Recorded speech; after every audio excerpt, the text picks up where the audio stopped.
There's laughter in my kitchen on the night my son said there would be no celebration. It floats up the stairwell like the smell of frosting, light and glossy, catching on the banister I polished this morning. A clink of glass.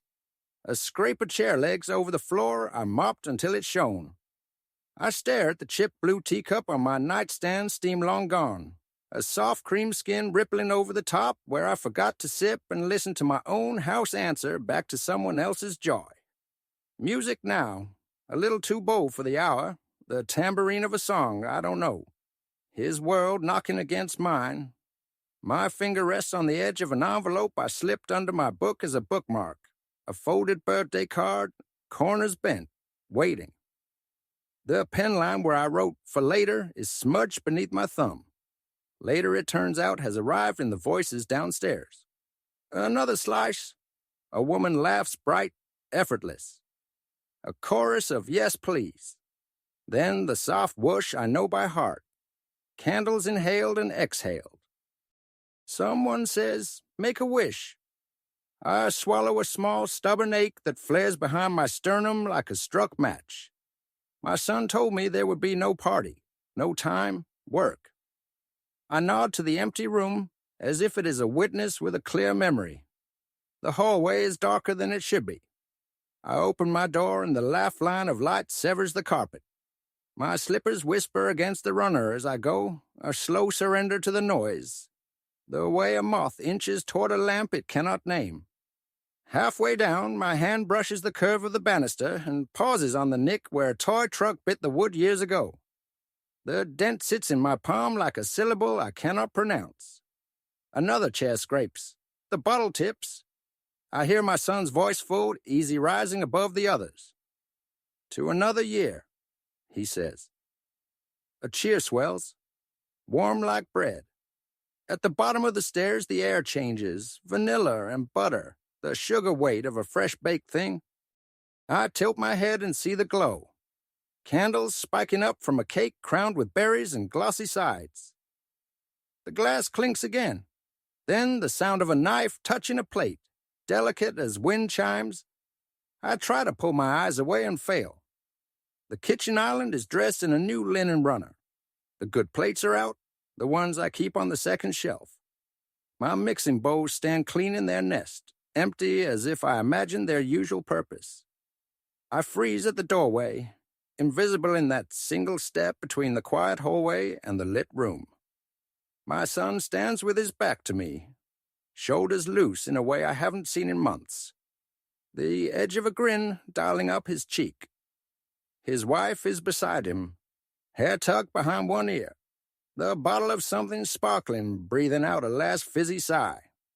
Among the faces I recognize and the ones I don't, not a single eye looks toward the dim I carry with me. I think of the cake pan turned upside down on the counter upstairs where I left it to remind myself not to forget. The little jar of candle stubs in the drawer, the book of matches with the burned corner from last year's attempt. I think of the card under my book, the simple words I wrote with care, and how silly they will look now, standing in their quiet dressed for a party that never knocks on my door. The song dips, a phone shutter flutters. "Group photo," someone says. They turn, lean, press shoulders. The fridge behind them is a mosaic of magnets and grocery lists and one old photograph. A small boy in a paper crown blowing at 6 crooked candles while my hand hovers out of the frame. My hand steadying the plate. His cheeks are puffed, fierce with wanting. The picture catches the candlelight and winks. I step back before the floor can betray me with a creak. I am careful. The kind of careful that comes from carrying hot dishes through tight spaces, from knowing where the table angles, where the rug lifts. The laughter swells again, a tide that lets me go without noticing. My eyes sting. I blink hard and smooth my face with my palm the way I used to smooth his hair when fever made it stand on end. Behind me, my room waits, still as a held breath. The teacup on the table is exactly where I left it. The card peeks from under the book like a brave little boat with no harbor to aim for. I sink to the edge of the bed and find that my hands have already clasped each other, each thumb rubbing the bone of the other as if to warm it. I hear a knife slide through the first slice, the slow, clean drag of sweet against plate. Someone says, "Perfect." The word lands in my chest and sits there with its heavy shoes. On the dresser, the clock's green numbers tilt their faces at me. 8:12, 8:13. Time remembers what people forget. My mouth is dry. I lift the teacup and take a sip that is more memory than drink, then set it down carefully, almost ceremoniously, beside the card. The envelope whispers against the wood as I nudge it square. I watch my reflection in the black window, a faint outline layered over the cold bellies of the night trees, and think, this is the smallest I've felt in my own house. I press my lips together to keep the thought from breathing into words. Another cheer. "To you," they say down there, and the room answers with the clapping of happy hands. I sit still long enough to hear the echo fade. Only then do I stand, smooth the coverlet with the flat of my palm, and close the door with the gentleness I reserve for delicate things, porcelain figurines, sleeping babies, whatever is fragile and beloved. The latch clicks, a quiet sound almost lost in the swell of another song, and the silence that follows inside my room is rich and terrible, like velvet laid over a bruise. The first hint came quiet as steam from a kettle there and gone if you didn't watch for it. It was late afternoon, the kind that leans gold across the counters. I set my recipe card on the kitchen island, the one with the butter stain that looks like a thumbprint right over cream until light. My dented measuring spoon lay beside it, loyal as a small dog. I was tracing the handwriting I know by heart when the back door opened, and my son slid in with his shoulder first, already mid-sentence to his wife. 15 minutes tops, he said, glancing at his watch. We'll just swing by and oh. Hey, Mom. He stopped at the threshold like a man remembering his hat, smile a quick on-off light. His wife, Lena, followed. Hair up, cheeks flushed from the cold, a tote bag bumping against her leg with the soft clink of glass. She set the bag on the floor with care, then leaned in to kiss the air near my temple, her scarf still on. Hi, Mom, she said. Warm enough? Her eyes skipping past the index card to the sink. You've been busy. Just sorting a few things, I said, sliding the card a little sideways so it lay under the afternoon sun. I thought I might bake tomorrow, if you wanted... Oh, my son said, and his hand went to the back of his neck. A habit since childhood.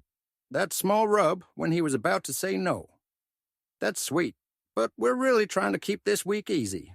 Work is well. He widened his eyes toward the ceiling in a small theater of exhaustion. You know.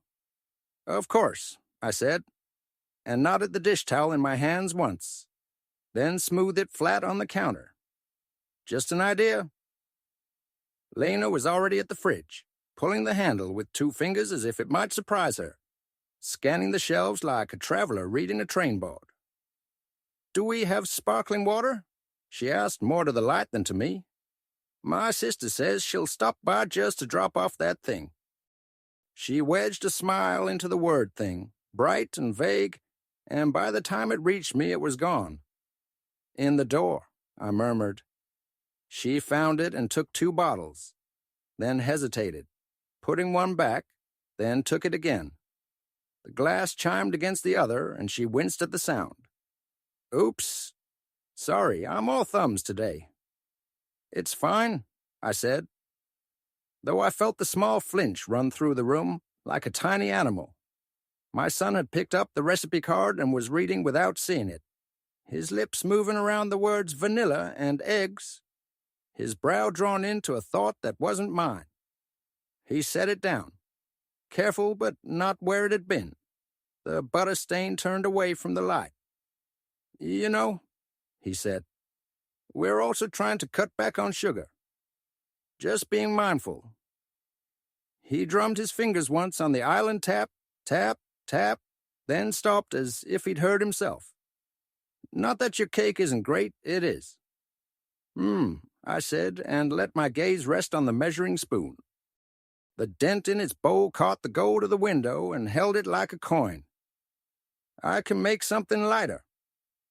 That's kind, Lena said, already moving. Her coat half shrugged off, half on. But don't fuss. We'll probably grab something out for his. For later. For work. She tied her scarf ends together without noticing, then tugged, surprised to find herself tethered. She laughed softly, untied them, and looked at me over her hands. You know how these weeks go. I do. I thought. I do. I could at least put a roast in the oven, I offered, light as a leaf, as if the leaf might rise or not, and either way would be the wind's decision. It can wait for you to be hungry. My son's phone buzzed. He glanced down fast, thumbs moving. We actually ate a late lunch, he said, smile apologetic, aimed somewhere near the floor. Then he looked up and found my face and adjusted the smile, added dimples. Rain check? Lena touched the tote bag with her foot, nudging it behind her, then lifted the kettle to feel its weight. Have you had your tea? She'd asked, and I could hear the effort she made to shift the conversation into something tidy and harmless. Her voice had the softness of a hand, smoothing a bed you're not sleeping in. I'm saving it, I said, and folded the towel again, the cotton edges crisp in my fingers. I could smell vanilla from the small bottle near the stove, and something else citrus maybe, from Lena's scarf. My son kissed my hair this time, quick, his breath cool from outside.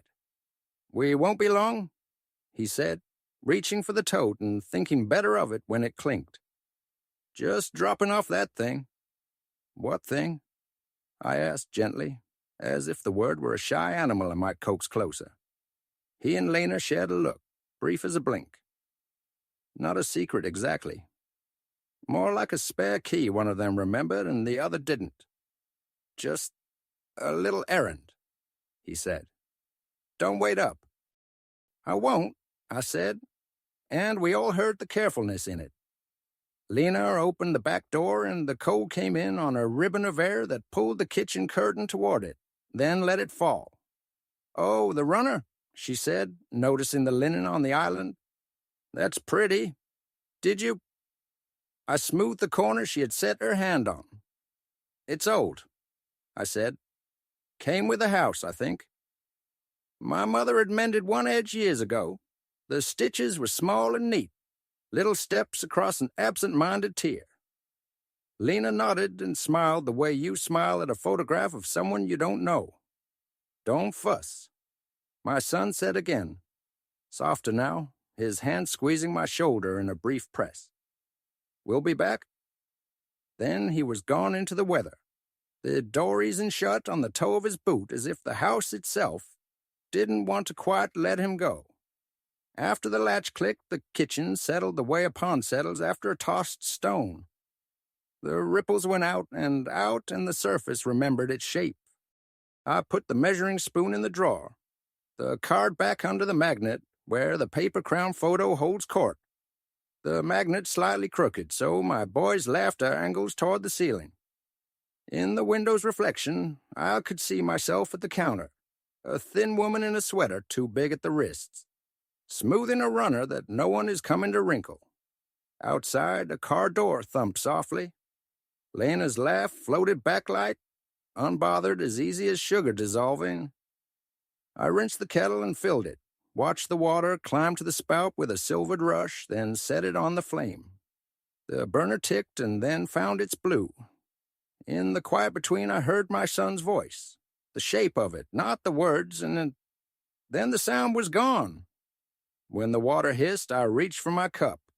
It was clean already, turned upside down on a towel like a humble bell. I set it right side up and noticed in the circle of porcelain a single crumb from someone's breakfast catching the light. I tipped it into my palm and felt how small it was, how enough. I brushed it into the sink and smiled at myself for the ridiculousness of the gesture, then made my tea and placed the cup on the island where the sun warmed the glaze. The runner lay smooth. The recipe card lay obedient. The house breathed around me, steady as a sleeping dog. On the fridge, the grocery list waited, patient and practical. Milk, eggs, flour. I added nothing to it and put the pen back in its magnetic clip. Through the window, I watched my son and his wife cross the driveway, with their heads tipped toward each other in the way people stand when they are agreeing about something simple, like the weather. I could not hear them. I did not need to. I turned back to the kettle, lifted it, and poured my tea. Steam rose, soft as a sigh, and disappeared into the place between us where I keep all the small, important things no one sees. The days started to fold into each other the way dish towels do, soft, stacked, indistinguishable, except for a frayed edge here and there. In the mornings, I put the kettle on before anyone else is awake. The kitchen is mine then, quiet as an empty church. The window a pale square waiting for light. I set the chipped blue teacup on the counter. Saucer and spoon aligned like a small ceremony. Steam rises, curls, disappears. I hold the cup in both hands and feel the heat travel into my wrists, then set it down to slice a pear, to feed the cat, to wipe the crumbs only I notice. By the time my son drifts in, hair wet and eyes already somewhere else, the tea wears a thin skin. He pours himself coffee, the machine gurgling like a friendly neighbor, and says, "Morning," in that way people do when they're still sitting in yesterday's meeting. He doesn't look at the teacup. He looks at the schedule on his phone. Thumb moving, brow knitting. The small frown he brings to the day like a briefcase. I say, "There's oatmeal," and he says, "I'll grab something later," and takes an apple without meeting my eyes. The skin of it gleams in the slant of light. The kettle clicks as it cools. My tea grows quiet beside my hand. Lena comes down a minute later, one earring on, the other pinched between two fingers as she leans into the hall mirror, mouth shaped into concentration. "Does this look okay?" she asks, not waiting for an answer. She kisses the air near my cheek while reaching for the bread. Her phone vibrates and she laughs at something it says. "We have that thing at 6, she calls to my son. "Don't let me forget." Their day maps itself around me, and I stand at the kitchen island with my spoon in the air, unsure where to put it. At lunch, the fridge speaks a language I don't entirely know. Boxes with labels in a young font fresh, pressed, cleansed stand where my pot of soup used to live. I scan the shelves and choose yogurt. The blue teacup sits on the counter from the morning, ring of tannin marking its patience, spoon resting across it like a small bridge. I lift the cup, rinse it, refill it, add a wedge of lemon because the sour makes me feel awake. I sit by the window where the light is brightest and eat slowly, spoon against glass, and pretend not to hear the front door. Lena's sister's here laughing. Footsteps hurry across the entryway like water. "Just dropping that thing," she says, and the three of them speak in overlapping sentences, their voices a braid I can't hold. I look at my hands. They look like my mother's. I turn the teacup so that Chip faces me, the small imperfection and honest thing in a room full of easy smiles. In the late afternoon, I sweep.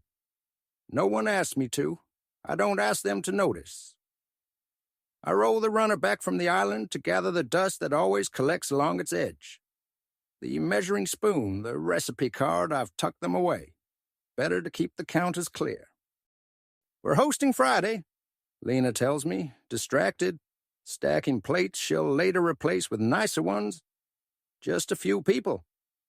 Her mouth lands on the word few with relief, as if it means manageable.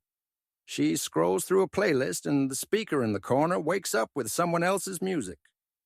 "You don't mind, do you?" She glances up then, an afterthought of courtesy, and her smile is bright enough to make saying yes feel like turning off a light. "I'll keep out of the way," I say, already hearing my voice from far off. Tiny erasures gather like lint in corners. The grocery list gets rewritten. My careful flour becomes almond flour. My cream softened into oat. The magnets on the fridge rearrange themselves around invitations I didn't hear arrive. A package comes with my name on it. I put it by the stairs and later find it opened and set aside a sweater I ordered for the cold walks I dream of taking. It looked like something you'd forget. Lena says, apologetic, smoothing a sleeve. I thought I'd help. I nod. The sweater sits folded on my chair for 3 days before I move it to a drawer. At dinner, I set out plates and then, catching myself, put 2 of them back. Takeout arrives hot and cheerful. The bag smiles in red ink. We already counted portions, my son says, vaguely guilty, eyes darting to the TV where a game hums. I didn't know if you want this. He opens a carton and the smell of garlic blooms. I say, I'll make toast, as if that's what I had planned all along. No one protests. They pass cartons and napkins around each other like a little dance. I butter my toast, cut it into neat squares, and sit at the end of the table where I can see their faces. They eat with the quickness of hungry people who have some place to be. The blue teacup keeps me company, warm against my palm. Do you want to try a dumpling? Lena offers, halfway through her second one, already reaching to hand it to my son. They're good. He nods. Her hand never reaches me. After, I clear plates while they discuss the Friday plan. She'll sit with the cat, I hear Lena say gently, meaning me, and my son says, she likes the cat. I am both grateful and reduced. In the sink, I rinse the blue cup and set it upside down to dry. I have the thought that drying upside down is what I am doing too. Evenings bring a different quiet. The television says things I do not follow. The couch holds 2 people leaning together, screens lighting their faces. When I speak, the volume seems to swell a notch. What? My son says, smiling, not unkind. Hold on. I do. I hold on to the cushion seam and to the polite impulse not to be the one who asks for the remote. The blue teacup rests on the side table, half full, growing cold as the show runs long. When I finally take a sip, it tastes of what was said while I wasn't listening. Repetition becomes a rhythm. Every day I make tea. Every day it cools while I wait for an opening that doesn't arrive. I start to leave the cup in different places, by the window, on the bookshelf, on the washer, while a cycle thumps out its steady heart to see if anyone will move it with a word. The cup returns to the sink without comment, sometimes already rinsed. Thought you were done, someone will say, if I'm holding it, when they reach for it. Sorry. They aren't unkind. They are simply busy. One afternoon, I lay the recipe card on the island again. A quiet rebellion. I press the butter stain under my finger like a thumbprint at a border crossing. Maybe I'll bake, I say to the air, and the house answers with the hum of the fridge. The measuring spoon flashes a coin of light. The front door opens. We're starving, my son calls. Cheerful now, bags crinkling. Got those bowls you like? He kisses the top of my head, already past me, and the card slides under the edge of a takeout menu he sets down. I wash the teacup slow that night, turning it to catch the light, watching water curve along the chip and spill into the sink. The sound is a small river. I dry it with the soft cloth I keep for good things and set it back on its saucer, a match set waiting like a pair of shoes by the door. It occurs to me that most of what I do is waiting. For a good moment, for a question, with enough room for an honest answer, for someone to notice that the kettle keeps time better than the clock. When I climb the stairs, I carry the cup with me, empty now, lighter than it looks. On my nightstand, the circle it leaves each morning has faded from a ring into a faint memory. I place it there anyway. It is a habit and a promise. I sit on the edge of the bed and let my hands rest in my lap. Downstairs, the speaker breathes out the last track of the evening. Laughter runs a quick circuit and then dims. In the quiet, I hear the echo of my own voice in this house. Small, still, steady as the sound of tea cooling.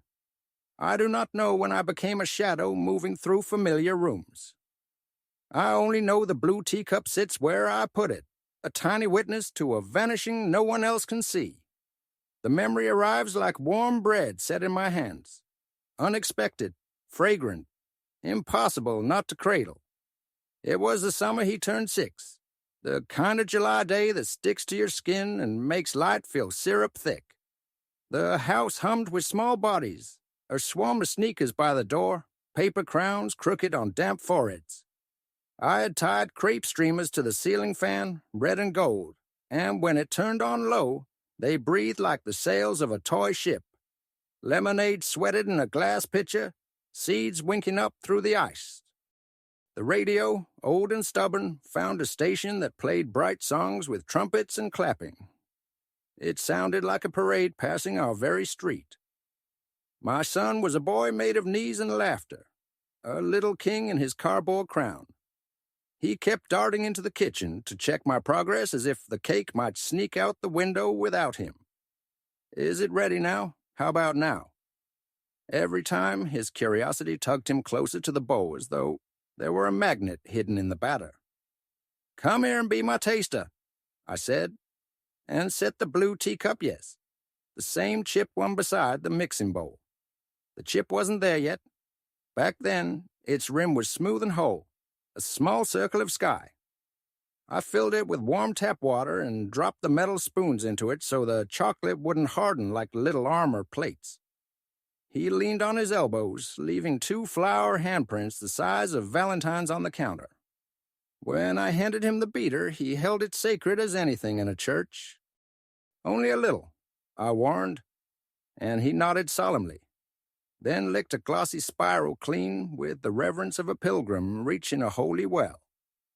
Mom, he said, his voice like a marble rolling across wood. It tastes like a secret. He pressed his forehead to my arm a second, quick and sure, then sprang away, leaving a sugar-glossed kiss just above my wrist. I can still feel that small, sticky coin of love. In the living room, the cousins argued cheerfully over who had the tallest balloon. Someone's mother told them to use the doorbell like civilized people, and they hit it 3 times in a row, proud of their learning. The cat crouched under the sofa and regarded the chaos with a superior, unblinking eye. I moved through it all like a conductor. Lemonade refilled, plate set, paper napkins fanned like peacock tails. Every question found me. Where's the tape? Can I sit here? Is this the right knife? Even adults deferred to the map of my hands. It felt like belonging turned into motion. When the timer rang, the cake rose in his pan like a hell breath finally released. Steam curled up and kissed my face. I tipped the layers onto a rack, and the kitchen filled with a deep, round smell of cocoa and vanilla. A perfume richer than anything you can buy. He appeared again with a bouquet of bruised dandelions clutched in his fist, stems bent and leaking milk. For the Queen, he declared. I took the blue teacup, emptied it, and set the flowers inside. The cup made a perfect little vase. Yellow heads bobbed at the rim like the sun had decided to shrink and multiply for our table. When I frosted the cake, he stood on the stool and turned the plate slowly with both hands, following my instruction as if it were a spell. Turn steady, not fast. We're making circles like tree rings. Outside, a lawnmower droned 2 houses down. Smell of cut grass right in the breeze. He stuck his finger in the icing, and I feigned outrage, the ritual of it. He grinned so wide his crown slipped to the side. Fix me, he said, and bent his head toward my hands with pure trust. I set the crown straight, and something in me did the same. The banister still wore its unbitten skin then. Later that afternoon, as he and his friends launched toy trucks down the stairs, one skittered wild and hit the wood. The dent shocked me at first, a flaw in the smooth. Then I watched my boy's face crumple with worry. I broke the house, and I said what felt truest. Now it knows you were here. We ran our fingers over the new little moon in the rail, polished by time until it shone. It was a story we could touch. When it was time, we gathered. I pressed candles into the frosting, 6 bright exclamation points. He inhaled, closed his eyes, and the whole room held its breath with him, the kind of silence that binds people together like a ribbon. "Make a wish," I told him, and he did. Cheeks ballooning, lashes casting 2 soft shadows on his face. The candles went out in a rush, and a cheer rose up like birds. The picture on the fridge caught the very instant, the angle of his smile. The halo of smoke, my hand steadying the plate from the edge of the frame. If you look closely, you can see the blue teacup in the background, dandelions leaning toward the light as if to applaud. After cake, he climbed into my lap, even though he was nearly too big for it, his knees knobby points, the paper crown scratching my cheek. "Is this your best cake ever?" he asked, certain of the answer he deserved. I tucked his head under my chin and pretended to weigh the matter professionally. "It might be," I said, "but only because the king turned the plate." He vibrated with pride. "I helped," he told anyone who would listen for the rest of the day. "I helped." The house wore the celebration like perfume for days after the faint sugar scent. The glitter-grit of frosting on the floor that escaped the broom. A stream of ribbon discovered at the back of a chair making a lazy ribbon of air with each footstep. The blue teacup, emptied of dandelions, left a wet ring on the table that I didn't wipe right away. It felt like erasing evidence. For a week, every time I lifted it to drink, I found one lone yellow petal clinging to the inside curve like a secret no one else needed to know. Now, in this gray present, I stand at the same counter where his flower hands once printed love. And I can still smell cocoa if I close my eyes. I can still hear the squeak of balloons and the exact timbre of his mom. The blue teacup is here, chipped now, its little wound catching the light the way the banister's dent does. I set it beside the sink as I did that afternoon years ago, and for a heartbeat the room remembers with me. Streamers breathing, trumpets laughing, his crown scraping my cheek. Back then, every small thing asked for me. The tape, the knife, the song, the permission to cut the first slice. The cup held water and flowers and became briefly a vase because I needed it to be. And the house loved me in all the ways a house can. By answering when I called. By holding my life where I set it down. The contrast cracks me open with its kindness. I take the teacup in both hands and turn the chip under my thumb as if it were a page corner, something I could fold back to find the rest of the sentence. The past is warm against my palms, and for a moment I am central again, queen for the length of a breath, while outside this memory the day goes on, unlooking, the kettle beginning to whisper that it is time. The phone rang just after lunch, its shrill tone breaking the soft hum of the kettle on the stove. I glanced at the caller ID, Daniel. For a heartbeat, something warm flickered in me. That foolish, stubborn hope that maybe this was it. Maybe he'd remembered. Maybe the words, "Come downstairs, Mom, we've got cake," would finally be spoken. I picked up. "Hey, Mom," he said, his voice bright but quick, like he was talking between errands. "Just wondering, do we still have that old corkscrew in the drawer by the stove? The good one, with the wooden handle?" I swallowed. "Yes. Why?" "Oh, no reason. Just, we've got people over tonight, and ours broke." A pause, then a chuckle. "Figured you wouldn't be using it." That last sentence landed softly, but it pressed somewhere deep, the way a fingertip finds a bruise without meaning to. I told him I'd leave it on the counter. "Perfect." "Thanks, Mom. You're the best." The line clicked dead before I could think of a reply. I placed the corkscrew on the counter, the wood worn smooth from years of family dinners. All the times it had been part of our table, not just theirs. I almost imagined him coming up, seeing me, smiling like he used to. But when the kitchen door finally opened, it wasn't Daniel. It was Mara. She slipped in without meeting my eyes, murmured a quick thanks, and was gone before the kettle even finished boiling. I stood in the quiet afterward, one hand still on the counter. The hope I'd felt earlier folded in on itself, small and sharp, like paper creased too many times. The kettle whistled, but I didn't make tea. I just turned it off, the steam curling into nothing. There comes a point when even silence feels heavy. Not peaceful, just weighty. Like the air itself has forgotten how to move around you. That night, the house was too still. I'd done my usual evening loop, tidied the counter, turned down the heat, checked the locks. I kept catching my reflection in darkened windows, startled every time by the woman looking back. Hair pulled into a tired knot, shoulders curved inward, lips pressed into a line. I carried the blue teacup upstairs, though I hadn't bothered to fill it. It was just something to hold. My hands needed the shape of it, the small weight. I sat on the edge of the bed, cup in my lap, and listened. The walls carried no sound from downstairs. I might as well have been the only person alive in the building. When I was younger, I thought loneliness was being without people. Now I know it's being around people who make you feel like you've disappeared.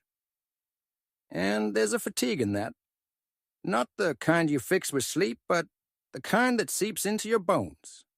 I thought about the days, how they'd blurred into a quiet background role in someone else's life. Meals I didn't share, conversations I didn't join, moments I wasn't invited into. Even the cat, once quick to curl into my lap, had learned to linger in warmer rooms. On the dresser, a photograph of Daniel at 6, icing on his nose, leaning into me with that unguarded joy children have before they learn to edit themselves. I reached out and tipped the frame forward so I wouldn't have to see it. The motion was small, but it felt like pushing a boulder uphill. My chest ached, but not from tears. I didn't even have those left tonight. It was a dull, low ache. The kind you get when you've been carrying something too long, and your arms just give out. The blue teacup sat in my lap, the chip catching the lamplight. I traced it with my thumb until the skin there felt raw. That chip had always reminded me of the banister dent downstairs. The mark that said someone was here, someone mattered enough to leave a trace. But tonight, it didn't feel like a story. It felt like a wound that would never heal. I set the cup on the nightstand. It made the smallest sound, porcelain against wood. And it startled me because I realized how long it had been since anything in this room had made a sound that wasn't mine. For the first time, I understood how someone could go days without speaking and not even notice.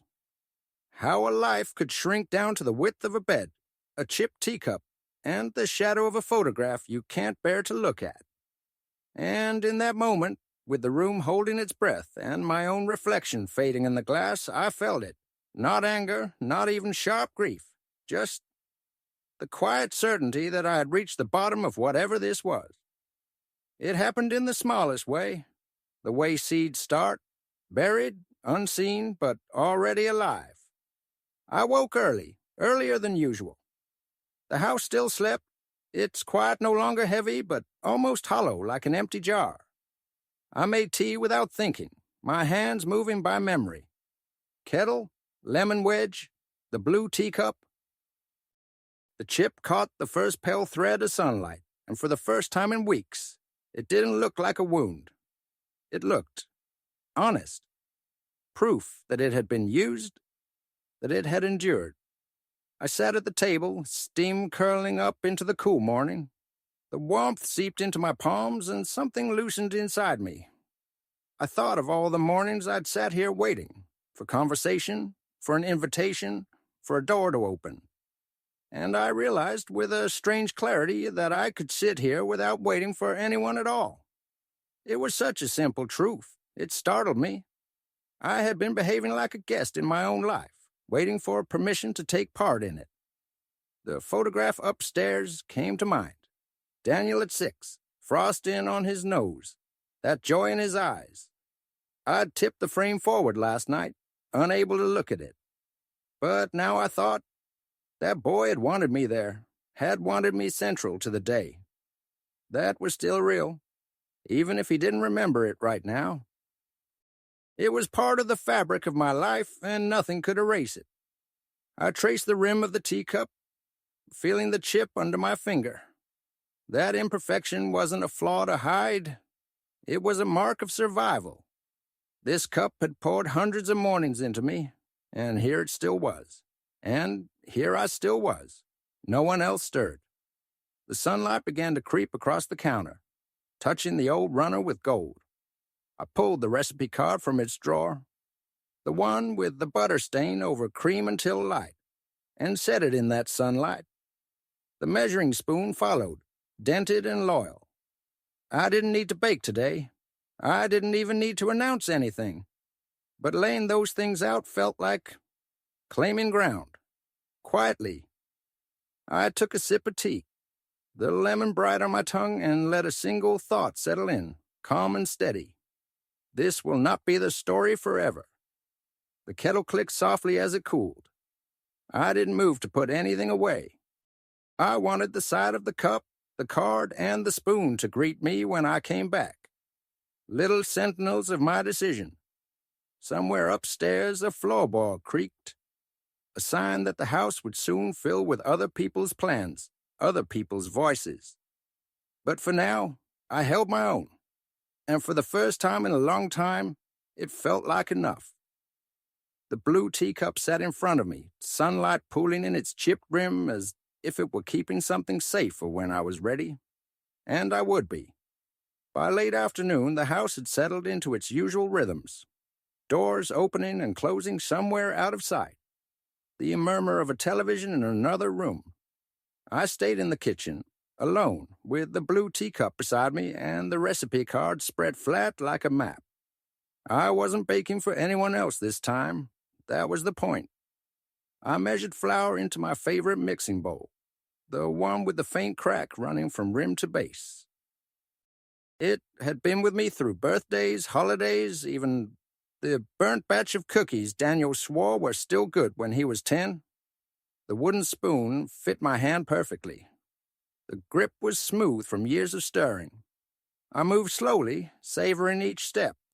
The soft hiss of sugar sliding into the bowl, the muted thud of butter hitting the glass, the warm spice scent of vanilla uncapping into the air. Outside, the late sun painted the window frame gold, and dust motes swam lazily in its beam, as if they too had decided to linger. When the batter was ready, I poured it into a small pan, just enough for me. I pressed the back of the spoon over the surface, smoothing it in gentle circles until it felt as even as a calm breath. Into the oven it went, and the kitchen began to fill with that deep, rich smell that can warm you before you've even taken a bite. While it baked, I set the table for one, not hurriedly, not apologetically. A clean plate, a cloth napkin folded in a triangle, my favorite fork with the slightly bent tine. And in the center I placed the blue teacup, not for tea this time, but for the little bouquet of flowers I'd picked from the yard earlier. Just daisies and a sprig of mint. But in the chipped rim, they looked as proud as any store-bought arrangement. When the timer chimed, I lifted the cake out carefully, the heat blooming into my face. I let it cool just enough to slice, then cut one generous piece and set it on the plate. The crumb was perfect, the frosting soft under the knife. I carried the plate to the table and sat down. No one asked what I was doing. No one even walked through the room. And for once, that suited me fine. I took the first bite slowly, letting the flavors bloom on my tongue. Sweet, warm, familiar. The kind of taste that says, I made this for me, 'cause I matter. Through the window, the last light of the day softened the edges of the yard. The mint in the teacup released its scent, green and sharp, cutting through the sugar. I sat there until the plate was empty, then pushed back my chair and felt, not full exactly, but steady. When I rinsed the plate, I didn't put the teacup away. I left it in the center of the table, flowers leaning toward the light. A small flag planted in the middle of my own life. Upstairs, I could hear voices beginning to gather, the muffled thrum of another evening that might not have room for me.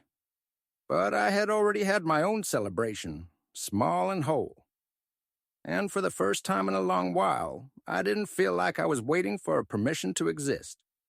That night, after the sounds from downstairs had faded and the house was a hollow shell again, I went to the kitchen. The table was bare, the linen runner folded neatly as if nothing had ever happened there. The blue teacup still sat in the center where I'd left it earlier, its tiny bouquet now bowing under the weight of the day. I lifted it, feeling the cool porcelain against my palm, the chip catching softly under my thumb. Instead of returning it to the cupboard, I carried it to the front window, the one that caught the morning light just right, and set it on the sill. From there, anyone passing by could see it. But it would no longer be part of their table. It was mine, in my light, on my terms. I stood for a long moment, watching the way the moonlight slipped across the rim, making the imperfection shine like a small, defiant star. Then I turned, switched off the kitchen light, and went upstairs without looking back. I didn't need to clear a place at their table anymore. I had my own.